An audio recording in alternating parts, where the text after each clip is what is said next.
I know you guys really do not like me right now. I mean, I've been the bearer of bad news for how many times, especially on this company. And yeah, unfortunately, guys, I really hate to do this, but today, once again, I have to be the bearer of good news? Wait a sec. Hold on. What? Oh. Oh. Oh! Can we celebrate now? Maybe?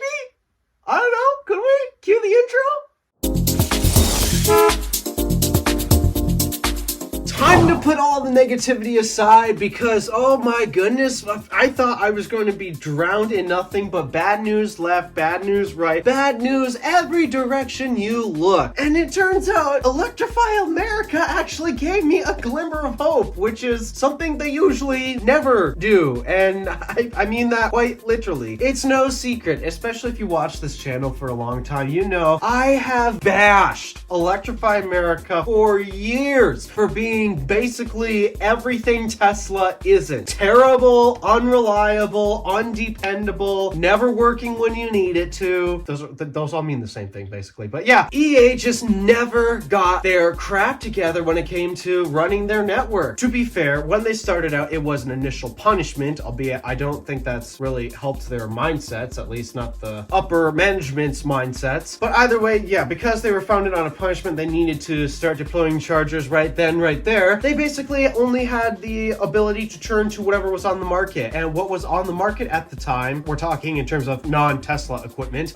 yeah, not good. Really bad. Really trash. But here's the thing. You can buy unreliable hardware if you can do this one thing that Tesla has always managed to do that EA refuses to do. Service the equipment. Actually keep a proper maintenance schedule on all their equipment. Unfortunately, EA has never done that great of a job, and because they first started off by selecting some of the most unreliable hardware known to mankind when it comes to charging a car, yeah, those chargers were always breaking, they were never working, and EA took their oh so sweet little time to service them. And as a result, yeah, they kind of earned the reputation that they have right now. And unfortunately, year after year, 2 more generations after that, after the whole FSEC debacle, where they replaced all of the FSEC chargers with a combination of Signet and ABB units. Well, ABB's previous units and Signet's brand new 2nd gen units. But did they work? No. No, they did not. The ABBs still kept failing in the heat. Seriously, guys, ABB equipment really hates the heat. They work just fine in the cold, but once you get into the warmer months of the year, oh, they just melt. They cannot deal with the heat to save their lives. And as for Signet, typical Signet software bugs. I mean, they also had some heat problems too, especially their earlier equipment. But yeah, Signet was plagued with software bugs and heat problems, just like ABB. So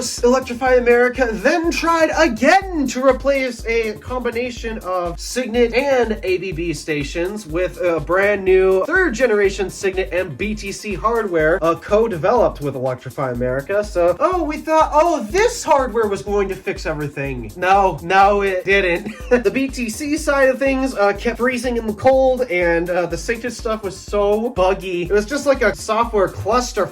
Yeah, it didn't seem like no matter what EA tried, every piece of hardware that they put in the ground was not going to stay working for long. And again, none of this would have been a major issue for the consumer, the EV driver, if EA actually kept on top of maintaining these things. And that's the thing, they don't. And so now, with this exciting news, EA has worked up a contract with one of my favorite charging hardware providers, Alpitronic. Now, why are they one of my favorite charging hardware providers? It's because, for one, they're all over Europe, and they're not all over Europe for no reason. It's because these things work and they last. In my entire history of watching videos on these things on the internet, I have only seen one road trip video where there was only one cable at an Alpitronic station down. It was just one cable. That's it. That's how stone reliable these things things are. And they work in the cold, and they work in the heat, and they work in the in-between, and you get the picture. Alpitronic units just work and they last. So that is real good news that Electrify America is deciding, all right, let's actually put some proper hardware in the ground that is proven to last. That's the reason why I love Alpitronics. And then also, because I know that these things are pretty darn reliable, it turns out I'm not the only one who knows that these Alpitronic chargers are pretty reliable. So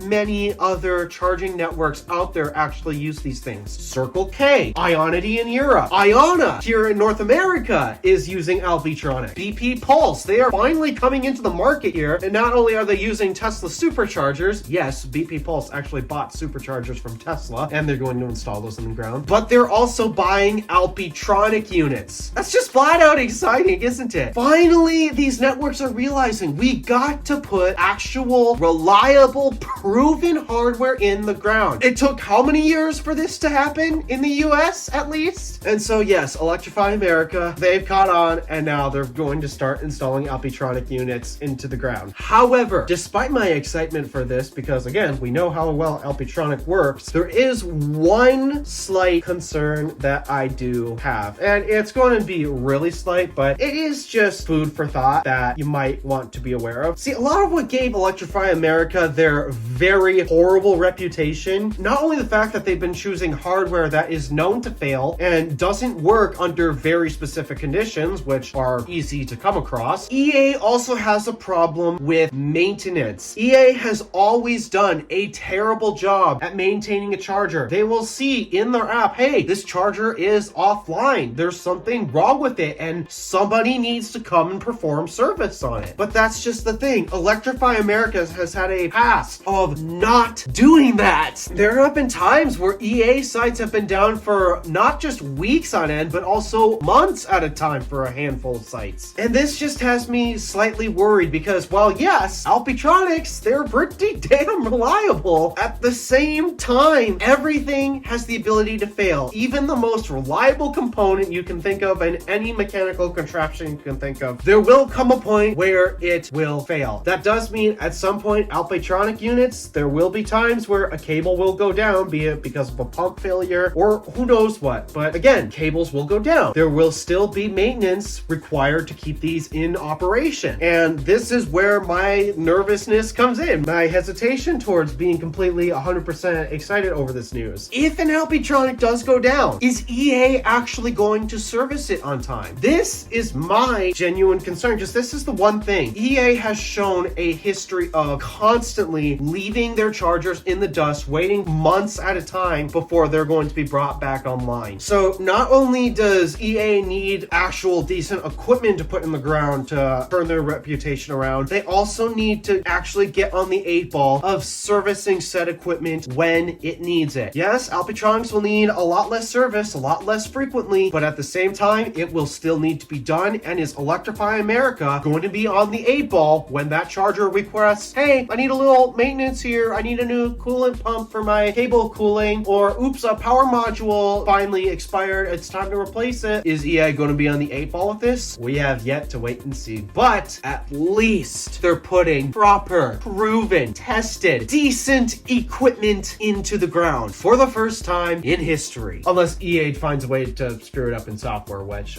we know they're pretty good at, actually. Oh, and this is also going to be the first time we've seen NACs be put on EA stations. So what does that mean for the Signet and BTC posts that only have one cable? I don't know, because they only have one cable. They seem to only have room for one cable, which means only one CCS connector. Are they going to potentially attempt to fit another NACS cable on it? Are they going to do a magic dock situation like Tesla?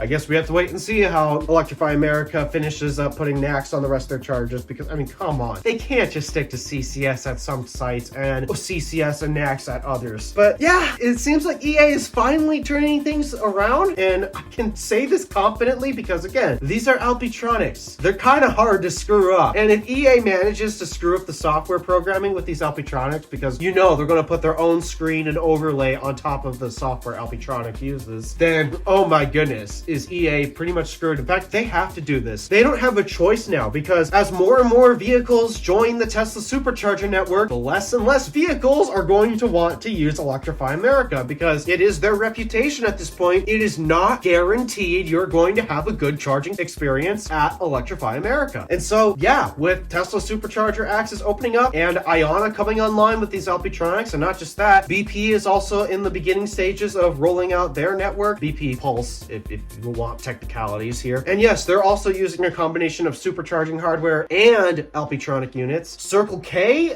is in the process of also installing more Alpitronics here in the US, since apparently they've installed plenty of Alpis in Europe, but not here for some strange reason. Mercedes is also using Alpitronics at some of their Buc-ee's locations and such. And yeah, this list is probably going to go on and on and on, but finally, network operators are realizing, hey, we need to put actual decent equipment in the ground. And now that Alpitronic has come to the US, and not just Alpitronic, I've been raving about them a lot in this video, but there's other hardware providers out there like Kempower. Kempower also has a very robust and rather unique and slightly more space efficient design when it comes to their dispensers, because, well, they're not all-in-one units. That and also site load management. Wow, Kempower's got some crazy stuff going on. But it's with these three providers that are finally going to make a turn in the EV charging industry, because my goodness, here in America, we've just had absolute crap put in the ground for the past too many years. And well, yeah, superchargers, I mean, they still have their voltage limitation. Still waiting on the V4 cabinet, Tesla. But we know they still work. They are always going to work. It is very rare you show up to a supercharger and you do not have the ability to charge. But now that we have these three providers installing equipment everywhere in North America, yeah, one of them has been installing it for a long time. I hope this puts a lot of pressure on these other hardware providers, such as ABB, Signet in particular, since Signet seems to have a really bad history when it comes to charger bugs. If these companies want to continue to sell chargers to America at this point, they need to get on the 8 ball when it comes to testing and proving that their chargers are going to last. Because at this point, we've had it. We are tired of showing up to these stations not fully functioning. It's annoying. Nobody should have to deal with that. And so if these hardware providers cannot compete on reliability on the likes of Tesla or Alpitronic or Kempower, then these companies aren't going to make it. People are going to stop buying them. Network operators are going to stop buying them, and they're just going to kick the bucket, I guess. This is exciting news. No, really, it is actually good news. Let's just hope the EA doesn't find a way to screw it up. And again, this is Alpitronic they're purchasing. It's going to be pretty hard to screw it up. So if they screw it up, I'd probably order a golden toilet trophy and mail it to Electrify America headquarters, because that's how bad they are. All right, at this point, I'm just rambling. Thank you for watching. Do me a favor and interact with the stuff below. My name is DeWolf, Random Alpha, signing out.